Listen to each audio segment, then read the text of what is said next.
अजीज़ दोस्तों, प्रोग्राम में स्वागत है। अजीज़ दोस्तों, कुछ दिनों की एब्सेंस के बाद आज वापस आपकी खिदमत में हाजिर हुआ हूँ। कुछ आपको पता ही था कि मैं अपने पर्सनल इश्यूज़ में बिज़ी था, तो आप सबकी मोहब्बत, आप सबकी मोरल सपोर्ट इतने अरसे में जो रही है मैसेजेस के ज़रिए, उसका मैं आभारी हूँ। आप सब ने मेरी वाइफ की तबीयत के लिए इतनी ज़्यादा कंसर्न शो की, इसके लिए थैंक यू वेरी मच। और अब काफ़ी हद तक बेहतर है, तबीयत घर पे ही है और रिकवरिंग है। अजीज़ दोस्तों, मुद्दों की तरफ आते हैं।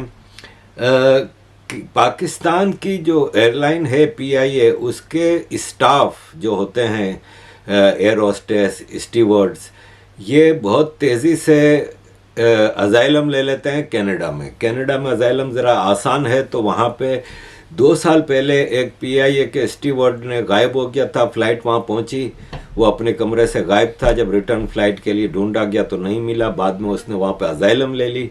अब उसने धंधा खोल लिया है और वो पाकिस्तान से ख़ास तौर पे PIA के स्टाफ को, जो इसके ताल्लुक़ वाले थे, उन सबको कन्विंस करता है कि यहाँ पे आके अय्याशी की लाइफ है, आ जाओ इधर। तो अब एक और पाकिस्तान की एयर होस्टेस है, वो गायब हो गई अपने कमरे में से। जब एयरलाइन फ़्लाइट पहुंची कनाडा में, टोरंटो में, और वापस इस्लामाबाद के लिए जब फ़्लाइट जा रही थी, तो मरियम रज़ा गायब थी। और फिर जब इसके कमरे को खोला गया तो उसमें इसका यूनिफॉर्म पड़ा था और उस पर लिखा था थैंक यू PIA। और अब वो भी अजाइलम लेगी। और इस तरह ज़ाहिर पाकिस्तान के जो हालात हैं उस पर किसी ने बड़ा सही तज्जिया किया है कि जो middle class, lower middle class गरीब हैं, उनका तो ये हाल है कि ये पाकिस्तान में रहने के काबिल भी नहीं रहे और पाकिस्तान से निकलने जैसे भी नहीं रहे। तो इस तरह जिसको जो मौका मिलता है वो भागने की कोशिश करता है। अब पाकिस्तान में एक मांगे तांगे की गवर्नमेंट बनाई जा रही है। इस पूरे इलेक्शन 8 फरवरी 2024 के इलेक्शन में वोटर्स ने आर्मी को बिल्कुल नंगा कर दिया है और ये बात खुल के सामने आ गई। हालांकि खुल के पहले भी सामने थी, लेकिन इस बार तो आर्मी बिल्कुल नंगी हो गई है कि अपनी मर्जी के रिजल्ट हर हालत में लाने होते हैं। इस बार थोड़ा ओवर कॉन्फिडेंस है। इलेक्शन के दिन में इन्होंने ध्यान नहीं दिया, तो फिर बाद में इन्होंने रिकवरी कर ली। और वो जो इलेक्शन से पहले सबको पता था कि नून लीग की और पीपल्स पार्टी की PDM सरकार वापस बनेगी, सो वो बन रही है। अजीज़ दोस्तों, इसमें सबसे ज़्यादा जो नुकसान में जा रहा है ना, वो MQM पाकिस्तान आर्मी टोला है। MQM पाकिस्तान आर्मी टोले को अल्ताफ़ हुसैन से अलग करके इन्होंने इसके साथ बलात्कार पे बलात्कार किया है और अभी भी कर रहे हैं। इसको जो कराची की रिप्रेजेंटेशन की दावेदार है, उसको पिछले इलेक्शन में 2018 के इलेक्शन में कराची से सिर्फ 6 सीटें दी गई, जहाँ पे वो 28 सीटें जीती थी। और PTI को दी गई थी, इमरान खान को। और अब ज़बरदस्ती PTI को रोकने के लिए, जमात इस्लामी को रोकने के लिए, इन्होंने MQM को ज़बरदस्ती सीटें दिलवाई कराची से। और MQM वाले उछल रहे थे कि हमने मैंडेट हासिल कर लिया। अब इनको पता था कि 5-6 मिनिस्ट्रियाँ मिल जाएंगी और हम ब्लैकमेलिंग की वही पॉलिटिक्स करेंगे, जो गवर्निंग पार्टी होगी उसको ब्लैकमेल करेंगे, हमारा गवर्नर होगा सिंध का, ये वो। और मुझे आप याद करें कि मैंने आपको इलेक्शन के फ़ौरन बाद जब मैंने आपको भविष्यवाणी की थी कि MQM इस पूरे खेल में कहीं नहीं होगी अगर पीपल्स पार्टी और नून लीग का अलायंस हो गया। और अब यही हुआ है। कराची का एक गुंडा मवाली डाकू मुस्तफ़ा कमाल, जो कि पहले सिटी मेयर भी रह चुका है और जिसने जो सबसे पहले आर्मी की गोद में जाके बैठा था, जो उसकी ऑडियो लीक हुई है, जिसमें वो आके अपने पार्टी के जो इसके रंगरूट हैं सारे, उनको कहता है कि पीपल्स पार्टी और मुस्लिम लीग नून है वो मिल के सरकार बना रहे हैं। और पीपल्स पार्टी मुस्लिम लीग नून को कह रही है कि अब MQM की कोई ज़रूरत नहीं है, तो इनको क्यों साथ में मिला रहे हैं। हालांकि इलेक्शन से पहले से इनके साथ नून लीग और MQM के दरमियान सीट एडजस्टमेंट और दूसरे एग्रीमेंट हुए थे, लेकिन अब मुस्तफ़ा कमाल कहते हैं कि जब हम लोग इनसे मिलने गए तो इनका रवैया ऐसे था कि अब आ गए हो तो चलो बैठ जाओ, बात करते हैं। लेकिन इनका वो लीक जो मुस्तफ़ा कमाल की वीडियो ऑडियो हुई है, उसमें मुस्तफ़ा कमाल ने यह भी कहा है कि पीपल्स पार्टी वाले कहते हैं कि देखें, नून लीग और पीपल्स पार्टी का मैंडेट 50 to 60% फेक है, लेकिन एमक्यूएम का तो 100% फेक है मैंडेट। अब हंगामा मच गया तो मुस्तफ़ा कमाल ने फ़ौरन एक वीडियो निकाली और उसने कहा ये मेरी ऑडियो है, बिल्कुल सही है, और मैंने ये कहा था कि हाँ 100% हमारा मैंडेट फेक है, और ये वो सारी बातें मैंने की थी। और दरअसल हमें पता लगाना था कि हमारे दरमियान एमक्यूएम लंदन का एक आदमी बैठा हुआ है, यानी एमक्यूएम लंदन का मतलब अल्ताफ हुसैन का। तो ये एमक्यूएम आर्मी ग्रुप है ना, इनकी अपनी कौन सी कोई औकात है? ये अल्ताफ हुसैन के नाम पे तो आज तक नेता बने फिर रहे हैं। तो इसने कहा अब हमें पता चल गया कि कौन है हमारे दरमियान। तो अगले दिन कामरान टिस्सौरी जो कि एमक्यूएम का गवर्नर सिंध है, उसकी ऑडियो लीक हो गई कि हमें वो अब साथ बिठाने को तैयार नहीं है, हमें सरकार में लेने को तैयार नहीं है, और यह है कि मुश्किल लग रहा है कि अब हमें ये लेंगे, हम तो कहीं के नहीं रहे। फिर मुस्तफ़ा कमाल ने आज बयान दिया है कि अगर हम ओपोजिशन में पीटीआई के साथ जाके बैठते हैं तो हमारी तो सियासत ख़त्म हो जाएगी। अब इनसे कोई पूछेगा इनकी सियासत है कहाँ?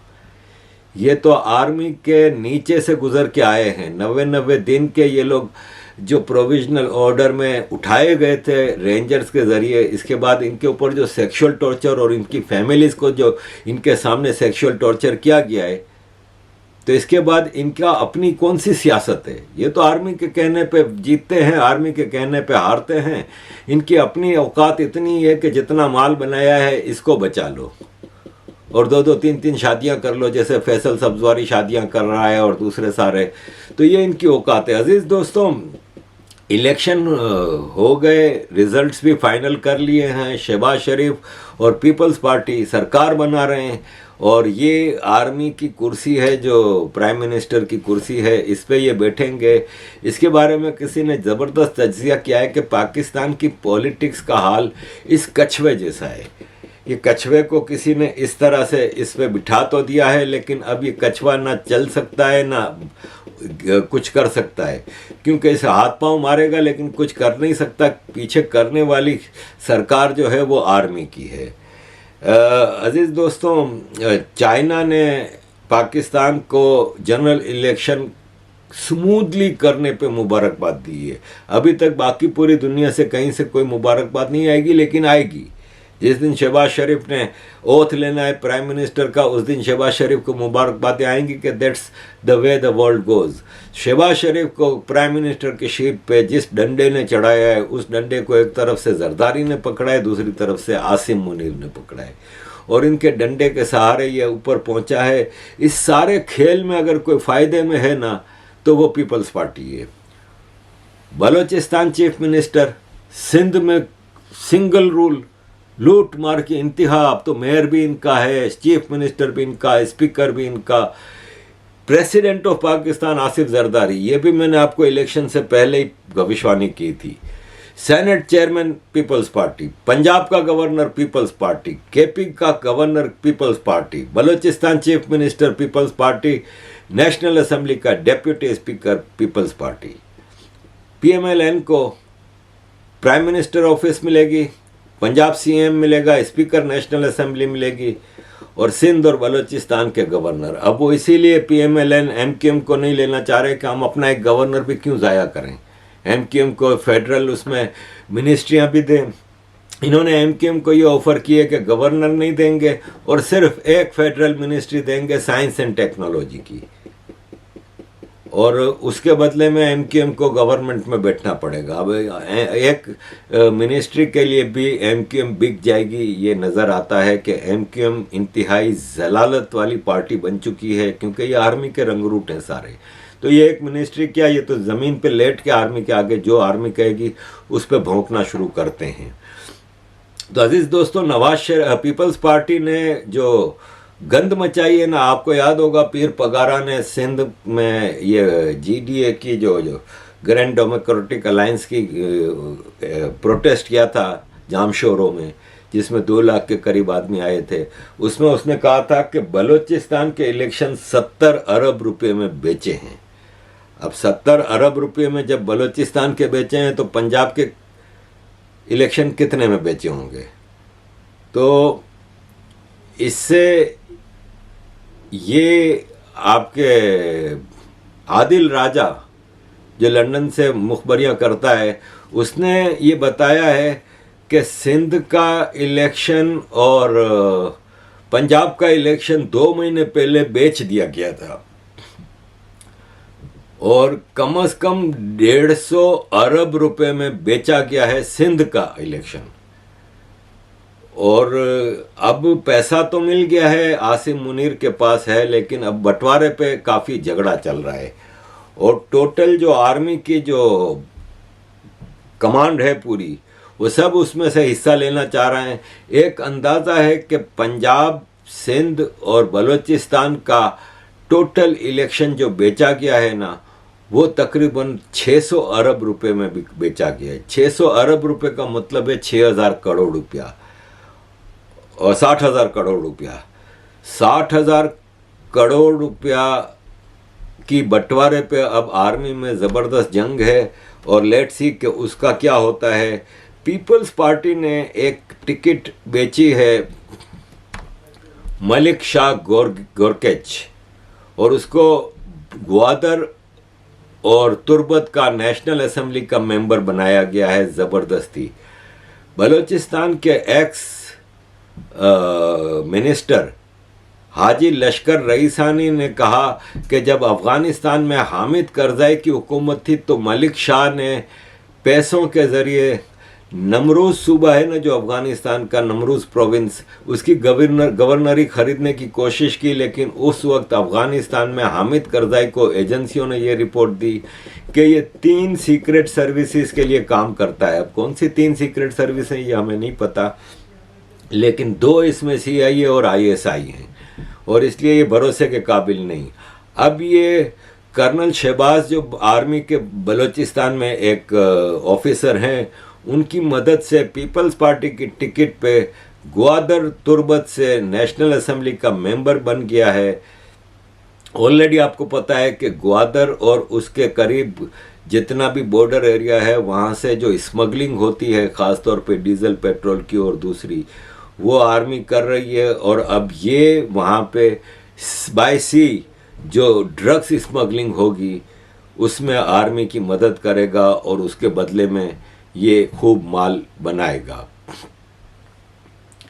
अब इस सारे सिलसिले में ये है कि मलिक शाह जो कि अब ये ग्वादर तुर्बत का मेंबर बना है, वो ऑलरेडी सबको पता है कि बहुत बड़ा ड्रग स्मगलर है और इसके ख़ानदान के सारे लोग ड्रग्स के कारोबार में मुलविस हैं। अफ़गानिस्तान, कोयटा, मकरान की जो कोस्टल एरिया है वहाँ से ये सब ड्रग्स रवाना होती है अफ्रीका, यमन और उसके आगे। इसके अलावा एक और चीज़ आपको यहाँ पे मैं बता दूं कि कुलभूषण यादव को ईरान से जिसने अगवा करके पाकिस्तान आर्मी के हवाले किया था, वो भी इसमें भी ये मुलविस था। एक कराची का डकैत है उज़ैर बलोच, उज़ैर डकैत, बलोच नहीं है वो ईरानी है, लेकिन उसने अपने आप को बलोच शो किया हुआ है। उज़ैर ईरान से आता जाता रहता था, तो उज़ैर ने इसको बोला कि यार यहाँ पे एक इंडियन बिजनेसमैन है कुलभूषण यादव, तो इसने मलिक शाह ने कहा कि तुम उसको अगवा करके लाओ, हम ISI को तोहफा देंगे। तो कुलभूषण यादव को उज़ैर बलोच ने मलिक शाह की मदद से अगवा किया ईरान से और पाकिस्तान आर्मी के हवाले किया। और पाकिस्तान आर्मी दुनिया को ये कहती फिर रही है कि ये कुलभूषण यादव यहाँ पे बलोचों को टेररिज्म के लिए डायरेक्शन देता था, पैसे देता था और सारा काम करवाता था। जबकि बलोच ऑर्गेनाइजेशंस ये कह रही हैं कि कुलभूषण यादव नामी हम किसी आदमी को नहीं जानते। हम अपनी तहरीक अभी तक हम खुद चला रहे हैं, इसमें हिंदुस्तान का कोई हाथ नहीं। अगर हिंदुस्तान का थोड़ा सा भी हाथ होता ना बलोच इंडिपेंडेंस मूवमेंट में, तो इस वक्त पाकिस्तान से बलोच आज़ाद हो चुका होता। हिंदुस्तान ने कुछ ही दिनों में एक ज़बरदस्त मुक्ति बहानी की बांग्लादेश में एक मूवमेंट को ट्रेन किया था और उनसे आज़ादी के लिए उनको बाकायदा हथियार दिए थे और सब कुछ किया था। तो अगर इंडिया ने इस तरह की कोई कोशिश की होती ना, तो अब तक बलूचिस्तान आज़ाद हो चुका होता। अजीज दोस्तों, वापस आते हैं इलेक्शन की तरफ। 12 दिन हो गए पाकिस्तान में ट्विटर, जिसको कि अब एक्स कहते हैं, वो बंद पड़ा है। ये भारत को कहते हैं कि भारत में फ्रीडम ऑफ एक्सप्रेशन नहीं है, फ्रीडम ऑफ जर्नलिज्म नहीं है। इन्होंने सारी जो ट्विटर की जो वो है, क्योंकि आपको पता है ट्विटर एक बहुत बड़ा मीडियम है सोशल मीडिया का, जिसके ज़रिए इंफॉर्मेशन बढ़ती है और उससे आर्मी को बड़ा सेटबैक होता है कि आर्मी की सारी पोलें वहाँ पे खुलती हैं और आर्मी बदनाम होती है। तो ट्विटर 12-13 दिन से बंद है। इसके अलावा सुप्रीम कोर्ट के जज चीफ जस्टिस के खिलाफ जो रिपोर्टिंग की है असद अली तूर नामी जर्नलिस्ट ने, उसको भी एफआईए ने गिरफ्तार कर लिया है। इसको लगातार 2-3 बार बुलाया और कई घंटों इसको ग्रिल किया और आखिर इसको गिरफ्तार कर लिया है। और पाकिस्तान में फ्रीडम ऑफ स्पीच पहले भी बड़ा इनाम थी, लेकिन अब तो बिल्कुल भी नहीं है। अजीज़ दोस्तों, मैं आपके सामने मुस्लिम लीग नून की सिचुएशन रखूँगा। इससे पहले ज़रा मैं ये आपको एक वीडियो दिखाना चाह रहा हूँ 2 मिनट की। 9 मई का वाक़या हो गया सर। 9 मई के बाद रुपोश हो गया। 4.5 महीने सर मुख्तलिफ घरों में छुपे रहे सर। कभी किसी के घर, कभी किसी के घर, बच्चे लेके दर बदर घूमते रहे सर। जगह खत्म हो गई, गाड़ियां नंबर प्लेटें तब्दील करनी पड़ी। मेरे बेटे ने मुझसे बाहर जाना था, छुपा के उसको एयरपोर्ट से वापस भेजा और पता नहीं क्या क्या नहीं हुआ सर। 4.5 महीने बाद अमंग ऑल माय कुलीग्स मुझे उठा लिया गया जी, लाहौर डिफेंस से। 14 दिन सर मैं कहीं रहा। 14 दिन में जो भी चिल्ला काटा सर, वापसी पे एक स्टेटमेंट दे दी थी जिसमें 20 सेकंड की एक वीडियो स्टेटमेंट दी कि मैं तहरीक इंसाफ जनूबी पंजाब की सदारत से इस्तीफा देता हूं और 9 मई की मजम्मत करता हूं। और मुझे आजाद कर दिया गया। आजाद तो हो गया सर, लेकिन एक जिंदा लाश सुना, एक ऐसी जिंदा लाश जो ना सोच सकता है, ना समझ सकता है, ना बोल सकता है। मुझे नफरत होती जा रही है सर इस ऐवान में बैठ के, इस तस्वीर की तरफ देखते हुए, जो मुझे इस चीज का यकीन दिलाती है कि मैं आजाद हूं। मैं आजाद नहीं हूं। अगर मुझ में सोचने समझे की सलाहियत ये रियासत नहीं दे सकती, तो मेरा यहां जीने का हक भी नहीं बनता। कौन होता है कि मुझे डिक्टेट करे कि मैं क्या कहूं और क्या सोच सकता हूं? आपको अंदाजा नहीं कि सर पिछले 6-8 महीने कितने कर्ब में गुजारे हैं। सारे लोग यहां बैठ के चाय पी रहे होते थे, सेनेट का सेशन में देख रहा होता था जब मैं घर पे छुपा होता था।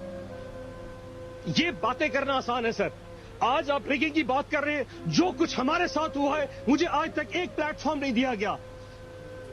अफसोस होता है सर कि यहां बैठ के सारे बात करें रिगिंग पे, लेकिन उन बेचारे वर्करों के साथ, वो हमारे दोस्तों पीटीआई के लोगों के साथ जो कुछ हो रहा है, आज तक किसी ने उस पर बात नहीं की।